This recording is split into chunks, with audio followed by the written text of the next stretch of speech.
David Kanza, un jeune homme noir de 27 ans, au teint foncé, vit dans l'un des quartiers les plus négligés de Kinshasa. Sa chambre est minuscule, à peine 6 mètres carrés. Les murs sont fissurés, moisis par endroits. Le sol en ciment est nu. Il n'y a ni ventilateur ni matelas décent, juste un vieux matelas déchiré posé à même le sol qui sent l'humidité et le désespoir. David est assis là, torse nu, le regard vide, fixé au plafond comme s'il espérait y lire une réponse. Son ventre gronde. Cela fait 2 jours qu'il n'a rien mangé. Pas même un reste, pas même un sachet d'eau. Autour de lui, tout est silence. Seule une petite bougie posée sur un bidon vide éclaire faiblement la pièce. Son téléphone est éteint depuis 3 jours. Plus de crédit, plus de batterie, et de toute façon, personne n'appelle. Hier, Mélissa, sa copine, l'a quitté. Après 3 ans de relation, elle a lâché d'un ton froid, presque méprisant. Je ne peux pas continuer avec quelqu'un qui n'a aucun avenir. Je veux avancer dans ma vie. Elle est partie sans se retourner. Aujourd'hui, ses amis, enfin, ceux qu'il croyait être ses amis, se sont moqués de lui encore. David, ce gars-là va finir vendeur de crédit ou pire, clochard. Il a tenté de demander de l'aide, juste un peu. Un billet de 2000, un petit job, n'importe quoi. Mais les regards se détournent, les excuses sont faciles. Désolé frère, c'est chaud aussi chez moi. Appelle-moi demain. Ou pire, on le laisse en vue. Ce soir-là, David est seul, plus seul qu'il ne l'a jamais été. Le silence est pesant. Même la ville, habituellement bruyante, semble avoir oublié son existence. Il se couche sur le sol froid, enveloppé d'un vieux pagne troué. Il ferme les yeux. Mais le sommeil ne vient pas. Ses pensées sont sombres. Il se sent inutile, invisible, rejeté par le monde entier. Dans un murmure presque inaudible, il parle à la nuit. Dieu, les esprits, n'importe qui. Si quelqu'un m'entend, sortez-moi de cette vie. Je suis prêt à tout, même à faire un pacte. Puis il ferme les yeux sans savoir que ce souhait allait changer sa vie à jamais. Le lendemain, David ouvre les yeux et sursaute. Il n'est plus dans sa chambre pauvre. Il est allongé dans un lit immense, drap en soie, dans une suite de luxe à Dubaï. Colonnes dorées, miroir mural, parfum léger dans l'air. Par la baie vitrée, il voit des gratte-ciel briller sous le soleil. Il se redresse, confus. Il porte un costume de créateur, une montre brillante au poignet, des chaussures en cuir verni. Sur une table en verre, un téléphone dernier cri s'allume tout seul. Un message s'affiche. Bienvenue David. Tu es désormais bénéficiaire du pacte. Tu dois dépenser 20 millions de francs CFA par jour, sinon tu meurs à minuit. David recule, choqué. Il ne comprend rien. Mais une chose est sûre, quelque chose d'étrange a commencé. Quand David comprend que ce n'est pas un rêve, il reste quelques minutes figé debout, au milieu de la suite. Puis une voix dans sa tête murmure « 20 millions à dépenser avant minuit, sinon tu meurs ». Il hésite. Mais au fond de lui, quelque chose change. Il y a quelques heures encore, il dormait sur le sol, affamé, humilié. Et maintenant, il est à Dubaï, dans une suite de luxe, avec une fortune entre les mains. Alors, il se lance. Il descend dans le hall de l'hôtel. La sécurité l'accueille avec des sourires. Il monte dans une limousine noire. Il achète une montre à 50 000 €, donne des pourboires fous, commande du champagne, réserve une villa avec piscine, embauche un vidéaste et commence à filmer sa nouvelle vie. Sur Instagram, les gens hallucinent. Certains commentent « Attends, il était encore à Kinshasa la semaine dernière. C'est un montage. Non, c'est un fake. Comment il a fait pour aller à Dubaï? Il a signé avec un cartel ou quoi ?» Ses anciens amis commencent à l'appeler. Certains l'avaient bloqué, d'autres se moquaient de lui ouvertement. Mais là, ils veulent tous prendre de ses nouvelles. « Yo frère, tu es à Dubaï là? Je suis content pour toi. Je savais que tu allais réussir un jour. » Un autre message. « Gros, t'as pas oublié tes gars quand même? On était ensemble dans la galère. Tu peux m'envoyer un petit million? » David lit les messages en silence. Il sourit, un sourire froid. Il n'oublie rien. Puis son téléphone sonne. C'est Mélissa, son ex. Il hésite, puis décroche. « Allô David, c'est toi? C'est bien toi sur les vidéos? Je comprends pas. Tu es à Dubaï? Tu es riche maintenant? » Oui. Un silence. Puis elle demande d'une voix tremblante. « Comment c'est possible ?» David fixe la caméra devant lui tout en répondant. « Tu veux savoir? Je faisais semblant d'être pauvre.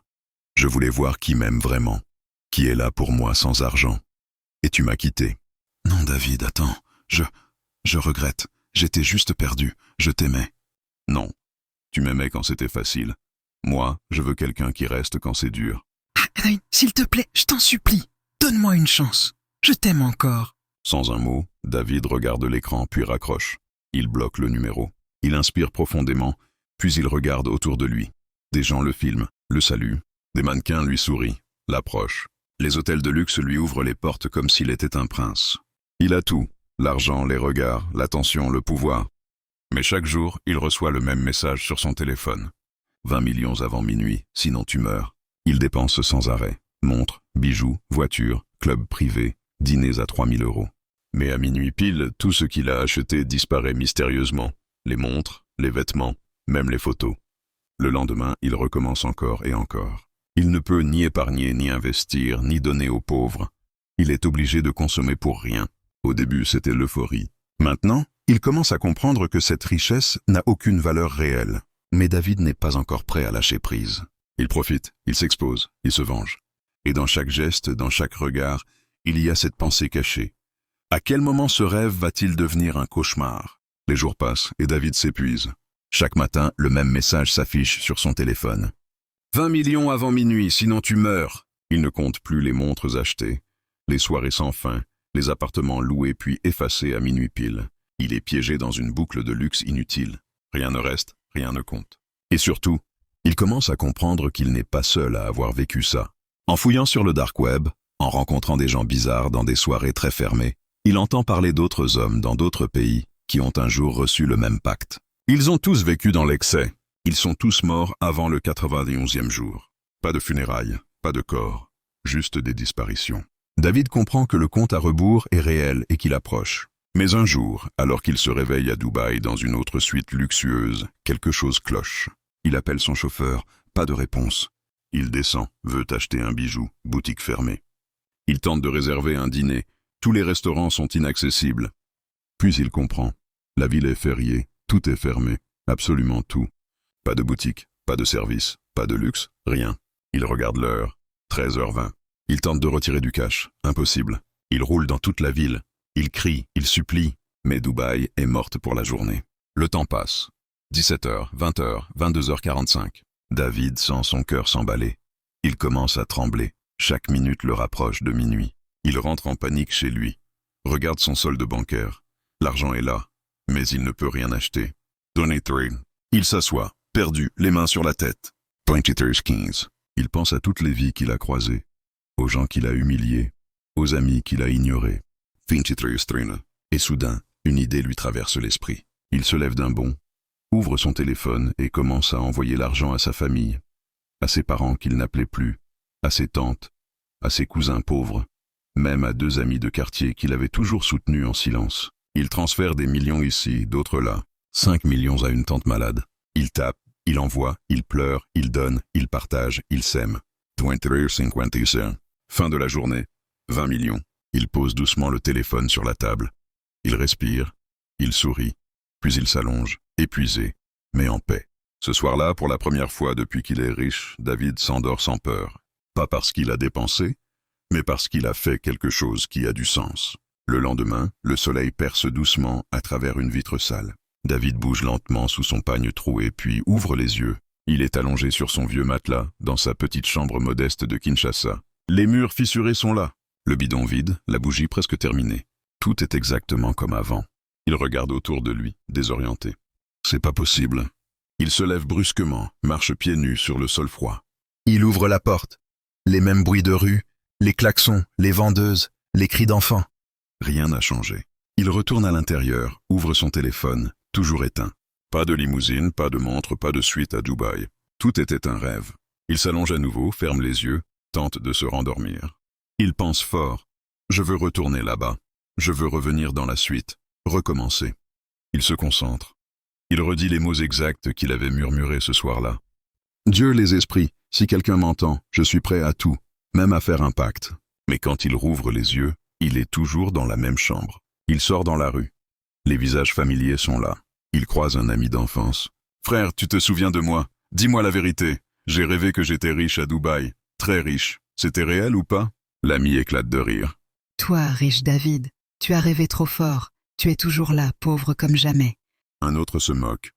Il croit qu'il revient d'un voyage. Tu as trop dormi, mon frère. Réveille-toi bien.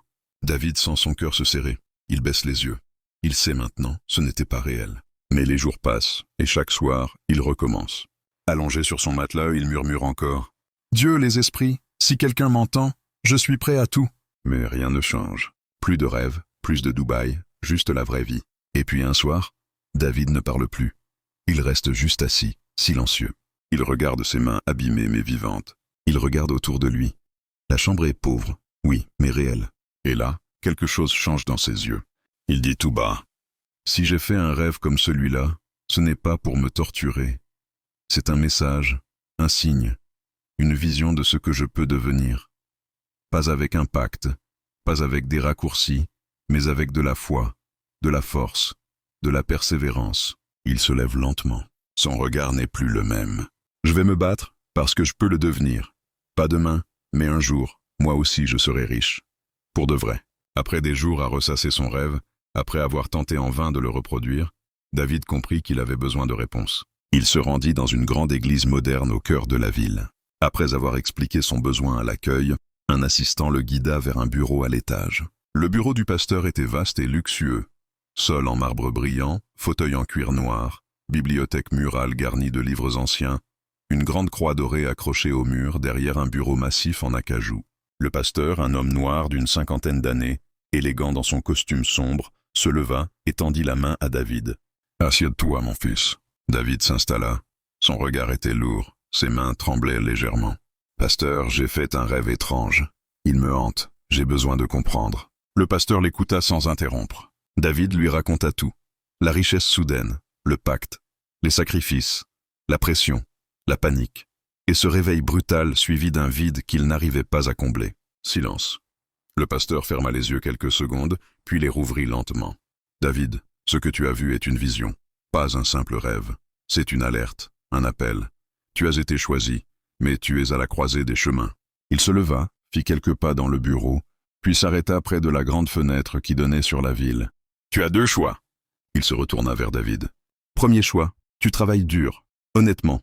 Tu construis ta vie petit à petit. Tu vas souffrir, douter, chuter parfois.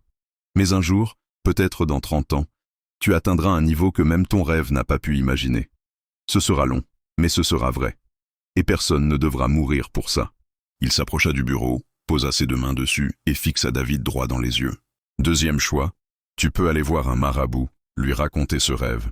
Et lui, il te proposera de le rendre réel. Il te fera signer un pacte, un vrai. Et là, tout commencera. L'argent, la gloire, les plaisirs, rapidement. Mais tout aura un prix que tu ne choisis pas. Un prix que tu devras payer, même si ce n'est pas toi qui souffres directement. » David reste figé. Ses yeux ne clignent plus. Tout en lui tremble intérieurement. « Tu as été averti dans ton rêve. Tu ne peux pas tout avoir sans conséquence. Maintenant, tu sais que c'était vrai. » Le silence dans le bureau devint pesant. Seuls les bruits étouffés de la ville au loin rappelaient que le monde continuait de tourner.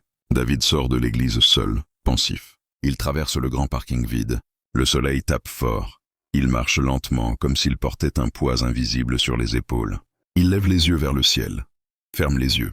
Silence. « Et toi, si tu étais à la place de David, que ferais-tu ? Travailler dur, attendre, espérer, ou aller signer et tout avoir maintenant, en sacrifiant une partie de ton âme ?